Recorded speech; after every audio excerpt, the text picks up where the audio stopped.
bil fi'li wal qawli wal i'tiqad. Jadi bentuk kesyirikan itu bisa dalam bentuk bil fi'li dengan perbuatan, bisa dengan bil qawli dengan ucapan, dan juga dengan al-i'tiqad dengan keyakinan. A'udzu billahi minasy syaithanir rajim. Bismillahirrahmanirrahim.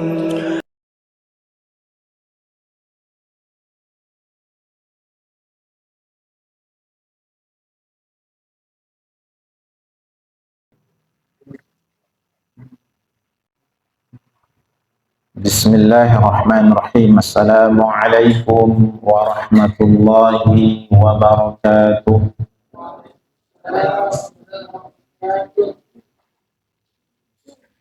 Innal hamdalillah nahmaduhu wa nasta'inuhu wa nastaghfiruh wa na'udzu billahi min shururi anfusina wa min sayyiati a'malina.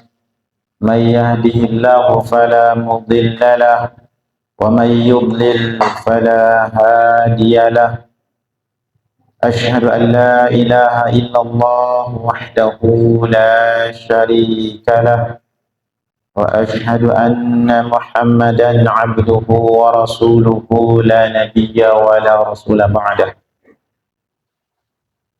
اللهم صل وسلم وبارك على نبينا محمد وعلى آله وصحبه. يا أيها الذين آمنوا اتقوا الله حق تقاته ولا تموتن إلا وأنتم مسلمون. يا أيها الناس اتقوا ربكم الذي خلقكم من نفس واحدة وخلق منها زوجها وبث منهما رجالا كثيرا ونساء واتقوا الله الذي تساءلون به والأرحام إن الله كان عليكم رقيبا. يا أيها الذين آمنوا اتقوا الله وقولوا قولا سديدا يصلح لكم أعمالكم ويغفر لكم ذنوبكم ومن يطع الله ورسوله فقد فاز فوزا عظيما.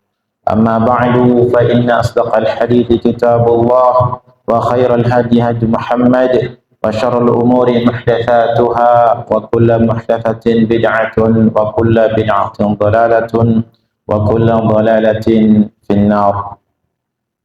Jamaah salat maghrib rahimakumullah. Alhamdulillah, Allah masih memberikan nikmatnya yang besar. Yang pertama, nikmat sehat. Kalau dari urutan, nikmat terbesar itu adalah iman. Nikmat kedua baru nikmat sehat. Jadi, saya menyebutkan dulu nikmat yang paling ringan, yaitu nikmat sehat. Yang lebih ringan. Jadi, Allah memberikan nikmat sehat untuk kita, sehingga bisa hadir di masjid untuk melaksanakan sholat maghrib secara berjamaah. Di atas nikmat sehat itu juga tidak mungkin kita datang ke masjid jika tidak ada iman. Nah, itu nikmat yang paling tinggi, nikmat iman. Makanya ketika Allah menyebutkan tentang nikmat ini, kata Allah, wa in tuhsu ni'matallahi wa in ta'uddu ni'matallahi la tuhsuha. Jika kalian manusia mencoba-coba untuk menghitung-hitung nikmat Allah, maka kalian tidak akan pernah mampu untuk menghitungnya. Yang saat ini kita rasakan adalah nikmat bernafas. Nikmat bernafas. Kalau sudah kena sakit, bawa ke rumah sakit, diopname, masuk cari oksigen gitu ya, biayanya mahal. Baik, kita akan melanjutkan kajian kitab Al-Mulakhas fi Syarh Kitab Tauhid Al-mulakhas yakni yang diringkas, yang disederhanakan dalam penjelasan kitab Tauhid yang ditulis oleh Imam Syekh Muhammad bin Abdul Wahhab. Tema kemarin yaitu terakhir ini tentang wasiat Allah Subhanahu wa taala. Ketetapan Allah Subhanahu wa taala. Wa qadha rabbuka alla ta'budu illa iyyah. Jadi Allah menetapkan qadha yaqdi yani qadar menetapkan. Amara wa wassa, dia memerintahkan dan juga mewasiatkan, menetapkan. Yang kemarin disebutkan bahwasanya qadha ketetapan itu nanti ada qadha syar'i dan ada qadha qauli. Ketetapan syar'i yang bersifat agama dan juga yang bersifat alamiah. Misalnya manusia butuh makan, butuh pasangan dan lain-lain merupakan ketetapan alamiah. Kemudian kita lanjutkan pada halaman 15. Wa qawlihi ta'ala, wa qawlihi. Jadi sebagian nas itu menulis qawlihi dan ada menyebut qawluhu.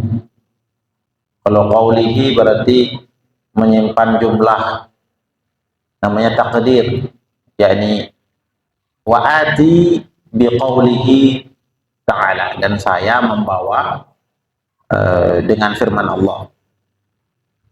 Wa'budullaha, dan sembahlah Allah. Kalau wa qawluhu berarti menyimpan mubtada'nya. Ya, ini hadza qawluhu, ini adalah firman Allah. Kalau dalam i'rab Jawa utawi iki iku qawluhu, utawinya itu hadza. Yang disebut iki, utawi iki iku, ya. Wa'budullaha, dan sembahlah sapa sira kabeh kalian semuanya Allah ing Allah.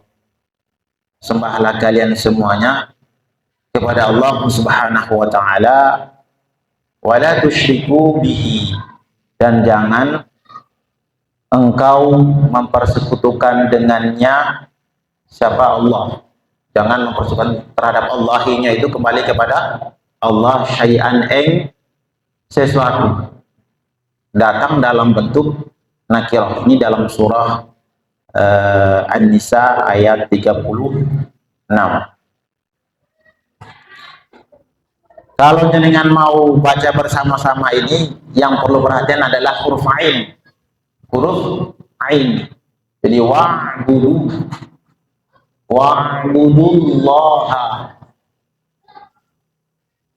Mau dicoba?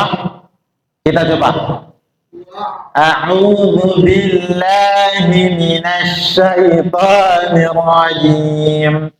Wa'budullaha wa la tusyriku bihi syai'an. Wa'budullaha wa la tusyriku bihi syai'an. Ya. Wa'budullaha wa la tusyriku bihi syai'an. Beliau tidak menjelaskan lagi tentang wa'budu langsung dengan wa la tusyriku. Nah, wa'budu ini kalau dijelaskan wa'budullaha ay wahidullaha. Esakanlah Allah bil ibadah, dengan ibadah. Sebenarnya ini adalah jumlah namanya mukhalafah. Apa namanya? Fahmul mukhalafah, pemahaman terbalik. Sebenarnya Allah tidak perlu wala tusyriku bihi syai'an, itu sudah mencakup, cukup dengan wa'budullaha, sudah cukup. Karena kata-kata sembahlah Allah itu maknanya adalah wahidullaha. Esakanlah Allah di dalam ibadah kepadanya, dengan ibadah kepadanya. Dan Allah tidak perlu mengutip wala tusyriku, karena makna esakanlah dia itu maknanya jangan mempersekutukan Allah. Tetapi mengapa Allah perlu mengutip lagi wala tusyriku bihi syai'an, yang maknanya wala tusyriku dia yakni sembahlah Allah. Jangan mempersekutukan Allah, yakni sembahlah Allah. Sembahlah Allah, jangan mempersekutukan Allah. Gitu. Jadi untuk menekankan, namanya litakid, untuk menekankan penekanan larangan atau penekanan perintah dalam ayat ini perintah. Wa'budullah la tusyriku ay utrukus syirka, tinggalkanlah sapa sira kabeh asyirka ing kesyirikan. Tinggalkanlah semua oleh kalian, tinggalkanlah, jauhilah asyirka kesyirikan, yakni sekutu, yakni apa itu asyirik? Huwa taswiyatu ghairillah. Jadi beliau menjelaskan tentang definisi syirik itu apa sih? Kenapa selalu menyebut syirik, bidah, tauhid? Apa yang dimaksud dengan kata asyirik? Beliau menjelaskan wa huwa utawi dia, yakni asyirik, iku taswiyatu ghairillahi billah, menyamakan ghairillah, sesuatu selain Allah dengan Allah. Fima, pada apa-apa, huwa min khasaillah, yang mana sesuatu itu merupakan kekhususan Allah. Yang mana sesuatu itu merupakan kekhususan Allah. Bil fi'li wal qawli wal i'tiqad. Jadi bentuk kesyirikan itu bisa dalam bentuk bil fi'li dengan perbuatan, bisa dengan bil qawli dengan ucapan, dan juga dengan al-i'tiqad dengan keyakinan. Misalnya dengan ucapan bil qawli, misalnya seseorang mengatakan semua agama itu sama, meskipun secara maksud mungkin beliau yang dimaksudkan adalah sama-sama mengajarkan kebaikan, tetapi bahasa ini menimbulkan perspektif awal, yaitu kesamaan dalam hal keyakinan. Karena kalau bicara tentang agama itu merupakan bicara tentang akidah. Berarti Tuhan yang dimaksud itu Tuhan yang sama. Ini menimbulkan kekufuran dalam ucapan seperti ini gitu. Karena kita sedang menyamakan ghairullah billah. Sedangkan sembahan yang dalam agama lain itu merupakan sembahan selain Allah, itu bukan Allah. Gitu.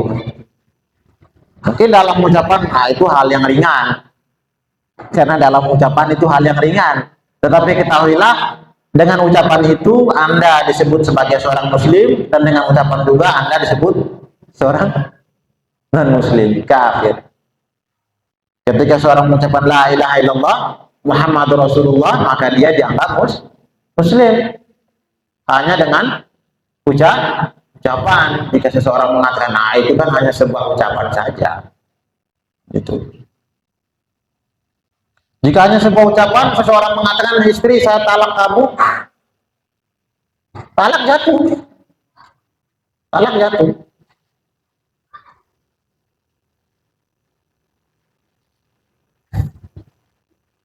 Itu contoh dari dengan ucapan. Kalau dengan fi'li, nanti misalnya seorang mempersembahkan sesuatu kepada selain Allah, mengantarkan sesuatu di sesajen misalnya, atau mengantarkan kepala ke lautan gitu ya, dengan ritual tertentu ya kan, mengantar apa macam-macam gitu. Itu dengan perbuatan, atau meminta kepada sesuatu yang sudah tidak bisa memberikan manfaat dan juga memberikan mudarat. Sudah mati, kalau meminta pada mereka yang sudah mati nggak bisa memberikan manfaat mudarat, ya masuk dalam innaka kunta minadh dhalimin fa innaka idzan minadh dhalimin. Karena Allah melarang, jangan kamu meminta. Bahasanya itu meminta, tad'u, berdoa, bukan wala ta'budu, bukan, jangan kamu sembah, tidak, tetapi wala tad'u, ini kita berdoa, jangan berdoa. Itu dalam segi ibadah, dalam segi perbuatan.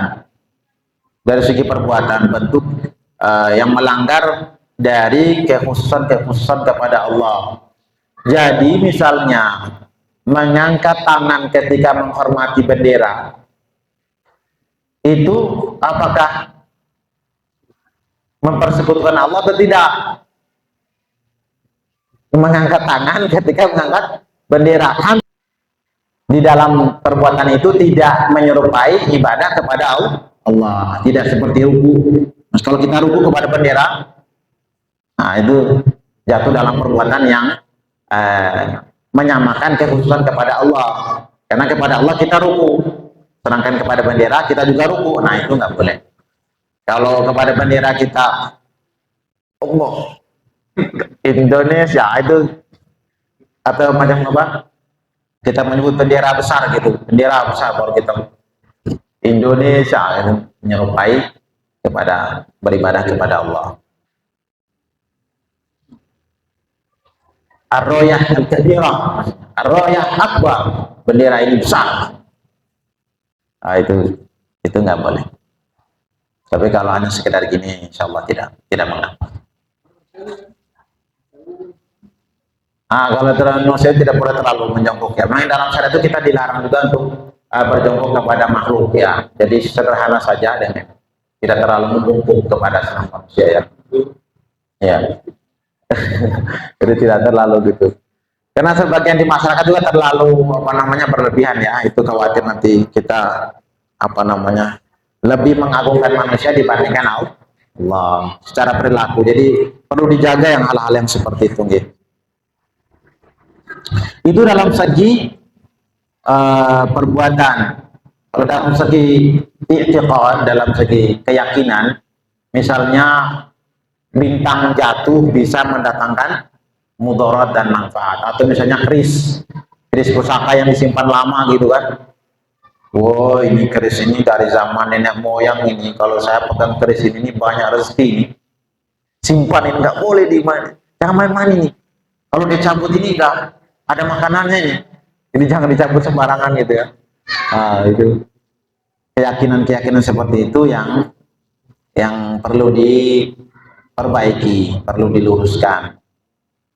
Bahwasannya yang mendatangkan manfaat dan mudarat hanyalah Allah Subhanahu wa ta'ala. Adapun makhluk tidak bisa memberikan manfaat dan juga mudarat melainkan atas izin Allah Subhanahu wa ta'ala. Sebenarnya perkara mengesahkan Allah ini dengan kesyirikan itu sama dengan perkara poligami dan monogami.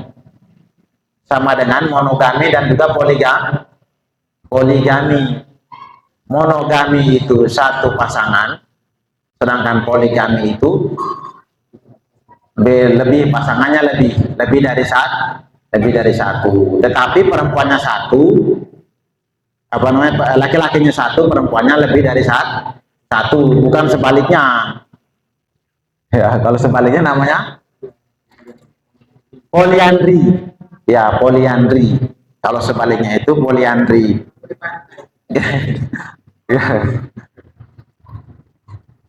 Dan poligami dan monogami itu merupakan poligami dan monogami, pernikahan itu pada asalnya itu adalah monogami. Pada asalnya adalah monogami. Itu yang sesuai dengan fitrahnya manusia.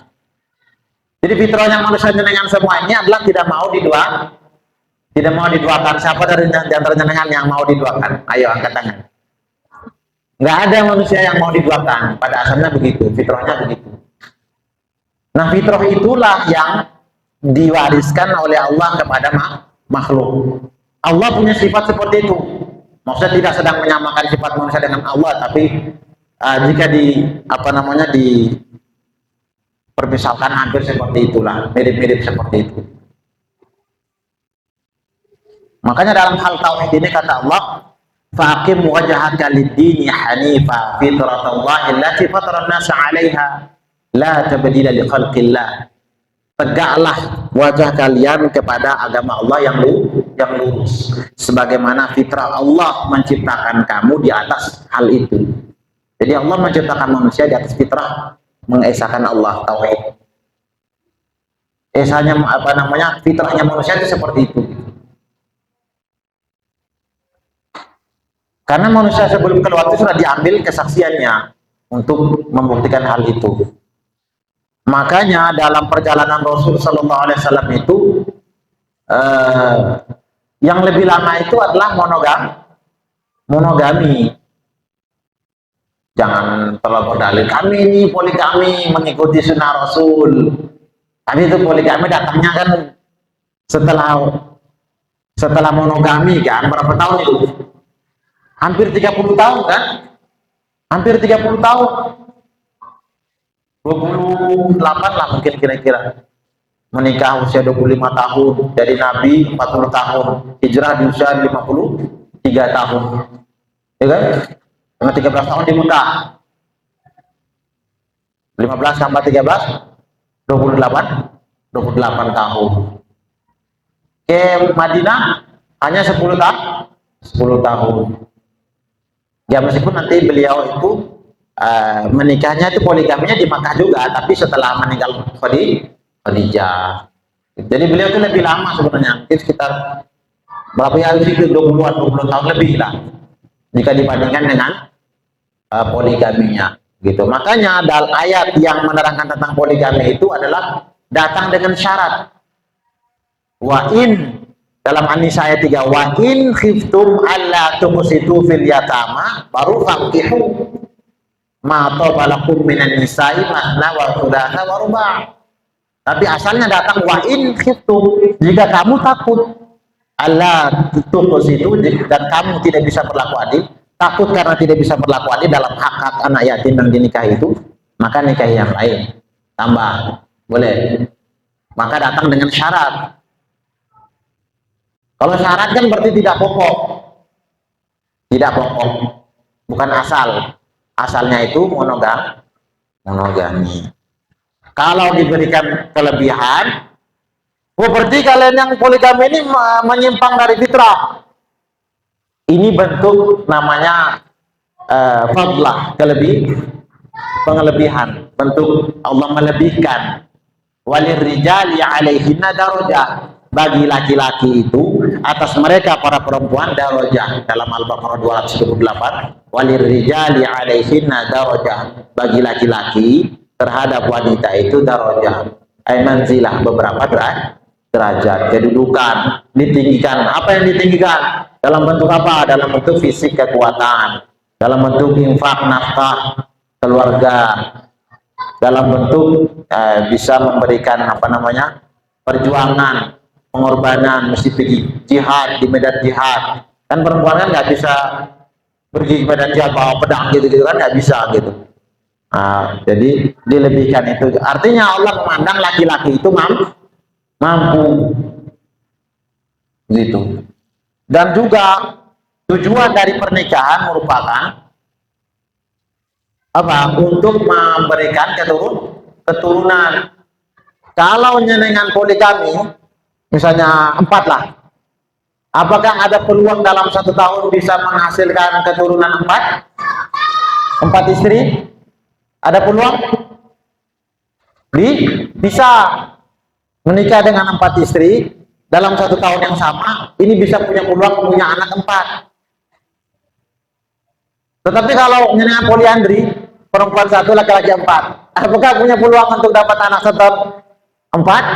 Sangat kecil, bahkan mungkin mustahil kalau dia harus kembar 4. Itu kan hal yang sangat jarang gitu. Iya. Jadi tujuan memberikan keturunan yang banyak itu tidak bisa terjadi dengan poliandri, tetapi dengan poligami bisa memberikan memperbanyak keturunan dalam 1 tahun gitu. Nah itulah mengapa Allah membolehkan hal itu gitu. Karena tujuan dari pernikahan untuk memperbanyak keturunan. Nah dengan poligami itu bisa terjadi hal itu. Tetapi kalau dengan poliandri tidak bisa terjadi hal itu. Makanya poliandri tidak perlu. Yang perlu hanya poligami. Tetapi itu dengan syarat tadi. Masna wa thulatha wa ruba'. 2, 3, 4. Kalau di jumlah berapa? 2, 3, 5, 4. Wah 9 berarti ya. Itu penafsiran yang menyimpang ya, jangan diikuti ya. Ya.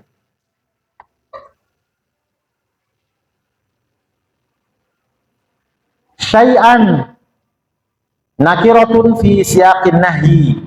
Syai'an bentuk datang dalam bentuk nakirah. Nakirah itu lawannya ma'rifat.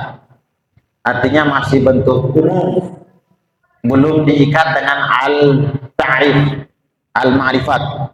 Nakiratun fi siyaqin nahyi. Dia datang dalam bentuk nakirah dalam konteks pembicaraannya berupa larangan. Fata'ummu syirka kabiraha wa saghiraha. Maka larangan itu mencakup kesyirikan baik besarnya maupun syirik kecilnya.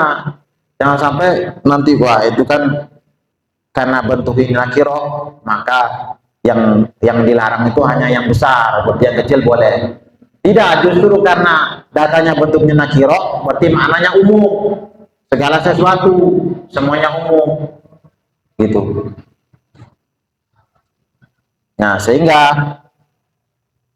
kesyirikan baik berupa kesyirikan yang besar maupun yang kecil semuanya diharamkan oleh Allah Subhanahu wa taala. Al-ma'na al-ijmali lil ayah, makna global dari ayat yang disampaikan, ya'murullahu subhanahu wa ta'ala ibadahu bi'ibadatihi wahdah la syarikalah. Allah subhanahu wa ta'ala memerintahkan hambanya untuk beribadah kepadanya saja, hanya beribadah kepada Allah saja. La syarikalah, tidak ada sekutu baginya. Wa yanhahum 'anil syirki, dan Allah melarang mereka dari kesyirikan, dari menyembah selain Allah Subhanahu wa taala. Wa lam yakhussa naw'an min anwa'il ibadah, dan Allah tidak mengkhususkan satu jenis dari jenis ibadah. Artinya dalam ibadah yang satu boleh dilarang untuk mempersekutukan Allah, tetapi dalam ibadah yang lain membolehkan kesyirikan kepada Allah, itu tidak. Tetapi semua jenis ibadah diharamkan mempersekutukan Allah di dalamnya. La du'aan wala salatan wala ghairahuma, tidak dalam hal berdoa, tidak pula dalam hal salat, tidak pula dalam hal selain dari keduanya. Untuk apa? Liya'ummal amru jami'a anwa'il ibadah, untuk mencakup seluruh perintah itu kepada seluruh jenis ibadah, agar perintah itu bisa mencakup semua jenis ibadah.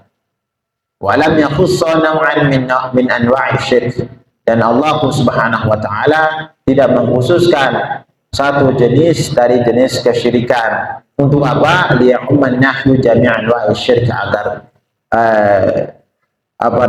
larangan itu bisa mencakup semua jenis kesyirikan, baik syirik yang kecil maupun syirik yang besar.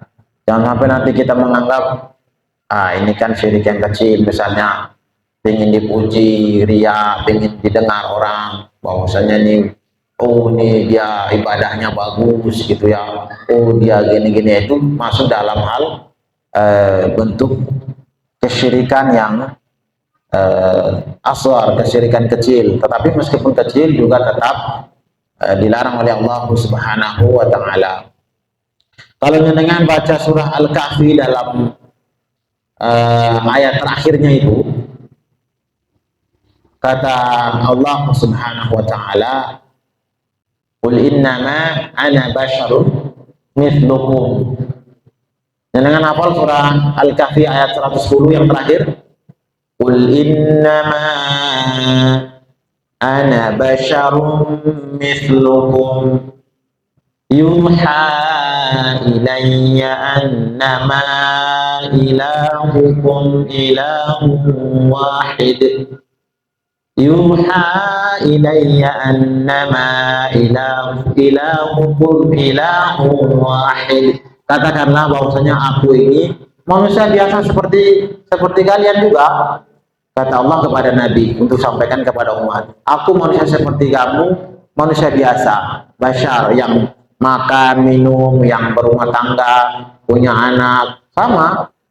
Tetapi yang membedakan, yuha ilayya, saya mendapat wahyu, yuha ilayya, diwahyukan kepada saya. Apa? Annama ilahukum ilahu wahid, bahwasanya sembahan kalian adalah sembahan yang satu. Faman kana yarju liqa'a rabbih, maka barang siapa di antara kalian yang mengharapkan perjumpaan dengan Tuhannya, mengharap perjumpaan dengan Tuhannya, mengharap apa? Mengharap pahala, mengharap pahala di sisi Allah Subhanahu wa taala. Maka siapa yang mengharap pahala di sisi Allah, kalau kita berjumpa dengan Allah, yang kita harapkan apa adalah surga, rahmat Allah, keridhaan Allah. Faman kana yarju liqa'a rabbih falyamal 'amalan shalihan, maka hendaklah dia beramal dengan amalan yang soleh. Amalan yang soleh itu apa? Amalan yang mengikuti tuntunan Rasul Sallallahu Alaihi Wasallam. Itu yang dimaksud amal soleh. Amalan yang mengikuti tuntunan. Jadi bukan amalan yang mengikuti kreasi kita, menurut prasangka kita bahwa ini baiklah, menurut saya baik ini. Saya bolehlah beribadah kepada Allah dengan ini gitu. Itu prasangka. Prasangka tidak berguna sedikit pun terhadap kebenaran. Wa inna dzanna la yughni minal haqqi syai'a. Prasangka tidak berguna sedikit pun terhadap kebenaran. Jadi faman kana yarju liqa'a rabbih falyamal 'amalan shalihan. Ini merupakan faedah Muhammadur Rasulullah. Faedah Muhammadur Rasulullah ini beramal dengan amalan yang soleh. Karena ketika seseorang mengucapkan wa asyhadu anna Muhammadar Rasulullah, saya meyakini bahwasanya Nabi Muhammad adalah utusan Allah, yang mana Nabi Muhammad diutus untuk mengajarkan ibadah kepada Allah, maka kita tidak beribadah kepada Allah kecuali melalui tuntunan Rasulullah Sallallahu Alaihi Wasallam. Maka di dalam ayat ini Allah memberikan faedah Muhammadur Rasulullah terlebih dahulu. Mengapa Allah dahulukan faedah Muhammadur Rasulullah dibandingkan faedah la ilaha illallah? Karena dengan kita bisa mengenal Allah la ilaha illallah melalui Rasulullah. Makanya guru itu nomor satu. Guru itu nomor satu. Kita mengenal alif ba ta dari siapa? Dari guru. Makanya guru disebutkan lebih dulu. Falyamal 'amalan shalihan, hendaklah dia beramal dengan amalan saleh, amalan yang mengikuti tuntunan Nabi sallallahu alaihi wasallam. Poin yang berikutnya adalah wala yusyrik bi ibadati rabbih ahada. Dan jangan dia sekali-kali mempersekutukan Allah Subhanahu wa taala di dalam ibadahnya itu terhadap sesuatu dengan satu pun. Ini kaidah apa? Kaidah la ilaha illallah. Jangan mempersekutukan Allah di dalam ibadahnya dengan sesuatu apapun. Ahada.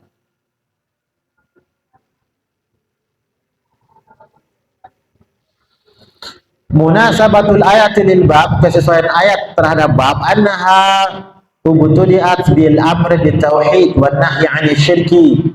Bahwasannya ayat itu dimulai dengan bil amr, dengan perintah untuk apa? Mengesahkan Allah, bit tauhid, wan nahyi 'anil syirki, dan melarang dari kesyirikan. Jadi kesyirikan itu merupakan lawan dari tauhid, mengesahkan lawannya mempersekutukan. Cukup dengan perintah tauhid itu sebenarnya memberikan makna larangan terhadap kesyirikan. Tetapi Allah menghadirkan juga ucapan larangan itu untuk menguatkan perintah itu yang dimaksud. Jangan kamu keluar, atau tetaplah kamu di sini dan jangan kamu keluar. Dan jangan kamu keluar untuk menguatkan perintah tadi, tetaplah kamu di sini, di rumah sini. Tetaplah kamu di dalam rumah dan janganlah kamu keluar. Bersama dengan sembahlah Allah dan jangan kamu mempersekutukannya. Larangan jangan kamu keluar itu untuk menguatkan perintah tadi, tetaplah kamu di dalam rumah. Fafiha tafsir tauhid, maka di dalam ayat itu mengandung penjelasan tentang tauhid kepada Allah Subhanahu wa taala. Bi'annahu ibadatullah wahdah, bahwasannya mengesahkan Allah itu adalah ibadah wahdah. Bi'annahu ibadatullah wahdah wa tarku syirki, dan bahwasannya ketauhidan itu adalah beribadah kepada Allah saja dan meninggalkan kesyirikan. Ma yastafadu minal ayat, apa yang diambil dari ayat yang disampaikan? Yang pertama, wujubu ifradillahi bin ibadah, kewajiban untuk mengesahkan Allah di dalam ibadah kepada Allah Subhanahu wa taala. Bi anna Allah amara bidzalika awalan, karena Allah Subhanahu wa taala, li anna Allah amara bidzalika awalan, Allah memerintahkan hal itu pada poin yang pertama, pada tempat yang pertama. Fa huwa akadul wajibat, maka dia merupakan kewajiban yang paling ditekankan di dalam agama ini. Yang kedua, tahrimus syirki, pengharaman terhadap kesyirikan. Mengapa? Li'anna Allah naha anhu, karena Allah melarang hal itu, melarang kesyirikan. Fahuwa asyadul muharramat, maka kesyirikan merupakan keharaman yang paling ditekankan, yang paling keras. Annal ijtiba syirki syartun fi sihatin ibadah, bahwasannya annajtinaba syirki syartun fi sihatin ibadah, menjauhi kesyirikan merupakan syarat dari kesahihan ibadah. Sahnya ibadah jika menjauhi kesyirikan, itu menjadi syarat. Li'anna Allah qarana al-amra bin ibadah bin nahyi 'anil syirki, karena Allah Subhanahu wa taala membarengkan perintah ibadah dengan larangan terhadap kesyirikan. Jadi sahnya ibadah di mata Allah Subhanahu wa taala jika dilakukan untuk Allah dan menjauhi kesyirikan.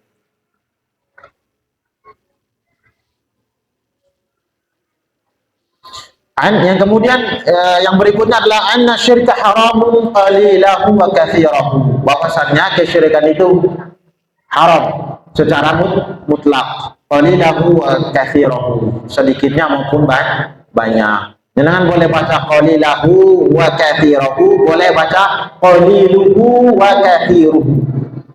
Kalau qalilahu wa katsirahu yakni menjadi badal bagi kesyirikan, asyirka yang mansub.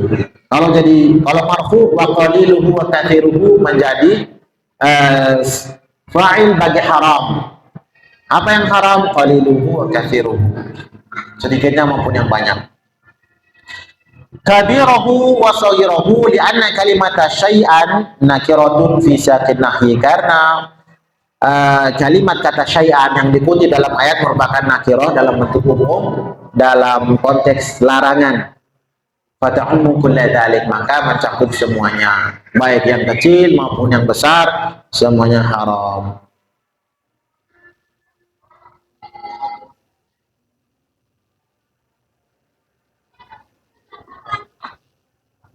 Kemudian annahu la yajuzu an yusyrika ma'allahi ahadan fi ibadatihi, bahwasannya la yajuzu an yusyrika, tidak boleh seseorang mempersekutukan ma'allahi ahadan. Ya, jadi dalam penulisan ini dia tulis ahadun, tapi sebenarnya ahadan menjadi maf'ulun bih bagi an yusyrika, kesyirikan, karena fa'ilnya sudah ada. Jadi jangan mempersekutukan Allah bersama Allah terhadap sesuatu fi ibadatihi, dalam ibadahnya seseorang. La malik, la malakan, tidak pula mempersekutukan Allah dengan malaikat. Artinya kita mengambil malaikat sebagai sesembahan selain Allah, atau kita menyamakan malaikat dengan Allah. Wala nabiyan, tidak pula nabi, karena sebagian manusia menyamakan nabi dengan Allah.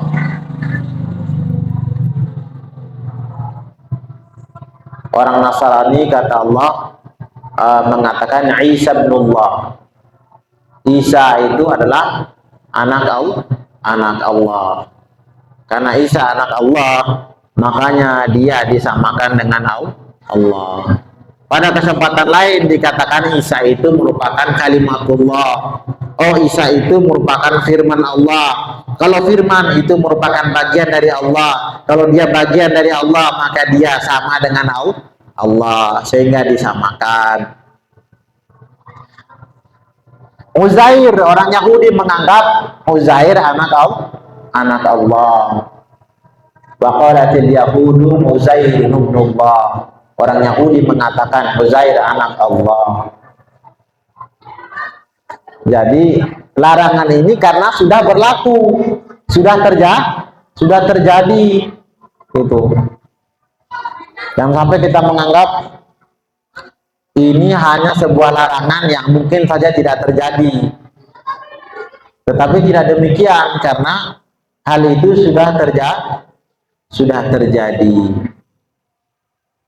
Dan di dalam hal-hal yang merupakan kekhususan Allah Subhanahu wa taala yang diminta oleh Allah untuk dijauhi itu juga termasuk mulai dari ubudiyahnya, dari rububiyahnya, dan juga dari sifat-sifat Allah Subhanahu wa taala. Dari rububiyahnya Allah Subhanahu wa taala ini yang diyakini oleh kaum musyrikin. Kata Allah, wala in sa'altahum man khalaqas samawati wal arda la yaqulunna Allah. Wahai Muhammad, kalau kau bertanya kepada mereka siapa yang menciptakan langit dan bumi, pasti mereka mengatakan Allah. Mereka yakin Allah menciptakan langit dan bumi. Allah memberikan rezeki, Allah yang menghidupkan dan mematikan. Tetapi ketika diajak untuk la ilaha illallah, innahum kanu idza qila lahum la ilaha illallah yastakbirun. Sesungguhnya mereka dahulu itu kalau diajak kepada kalimat la ilaha illallah, mereka menyombongkan diri. Mereka tidak mau. Yakin Allah pencipta langit dan bumi, tetapi untuk diajak la ilaha illallah tidak mau, karena mereka yakin, tahu dengan kalimat itu bahwasanya la na'budu bihaqqin illallah, tidak ada sembahan yang lain kecuali Allah. Konsekuensinya mereka harus meninggalkan Lata, Uzza, Manat dan lain-lain. Makanya mereka yakin Allah pencipta langit dan bumi, tetapi dalam ibadah beribadah juga kepada Allah, tapi juga kepada Lata dan Uzza, menganggap bahwasanya mereka itu nanti memberikan syafaat di sisi Allah, bisa memberikan pertolongan nanti di sisi Allah. Nah, seperti itu. Nah, Fir'aun mengambil rububiyah dan juga uluhiyah. Fir'aun mengklaim diri sebagai faqala ana rabbukumul a'la. Aku adalah pemilik kalian, Tuhan kalian yang paling tinggi. Dalam kesempatan lain dia bilang, jangan kau mengambil sembahan selain aku, maka aku akan menjarakan kalian kalau kalian mengambil sembahan selain aku. Fir'aun mengklaim sebagai Rabb, juga mengklaim sebagai ilah. Ini yang berbahaya. Makanya perincian tauhid itu sangat penting dijelaskan.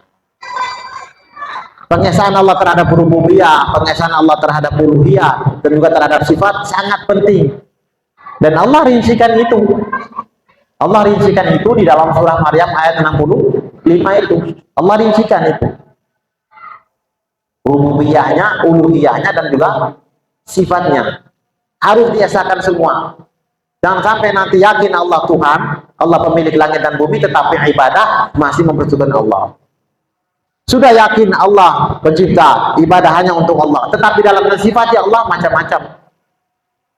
Allah ada di mana-mana, Allah ada dalam diri manusia. Nah, ini keyakinan yang macam-macam dalam mensifati Allah. Nah, itu juga makanya perlu Allah menjelaskan. Allah bilang, hal ta'alamu lahu samiyah. Apakah kamu tahu ada yang serupa dengan dia? Ini untuk mengingkari keserupaan. Jadi Allah yang merincikan definisi tauhid itu, pengesaan terhadap rububiyahnya, pengesaan terhadap uluhiyahnya, dan juga pengesaan terhadap sifatnya. Di dalam surah Maryam, surah 19 ayat 65, itu Allah yang merincikan tiga pengesaan kepada Allah Subhanahu wa taala. Jadi pembagian itu bukan pembagian yang direkayasa, bukan hal yang dibuat-buat, melainkan untuk menjelaskan apa yang Allah firmankan. Baik, itu mungkin yang bisa disampaikan ya. Jadi mungkin itu yang bisa disampaikan. Mudah-mudahan Allah memberikan taufiknya kepada kita untuk bisa senantiasa mengamalkan agamanya. Amin ya rabbal alamin. Kita tutup dengan doa kafaratul majlis. Subhanakallahumma wa bihamdika asyhadu an la ilaha illa anta astaghfiruka wa atubu ilaik. Assalamualaikum warahmatullahi wabarakatuh. الحمد لله رب العالمين